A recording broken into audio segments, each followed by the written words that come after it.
видавати українцям дозвіл на зброю, то потрібна бути якась попередня процедура, яка доводить, що людина має право цією зброєю користуватися. Я вважаю, що ні, тому що в нас і так купа болдерів, щоб ще їм зброю давати. Оружие в руках не всегда адекватных людей, это просто очень опасно. Все перестреляют друг друга. У нас, по-моему, люди такие неподготовленные к этому.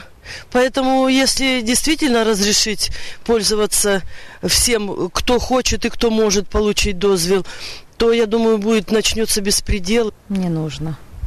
Чтобы не было вот этих разных эксцессов, которые происходят вообще в мире. Вот американцы имеют оружие. Знаете, что делается? Я думаю, что варто. Особенно женщинам.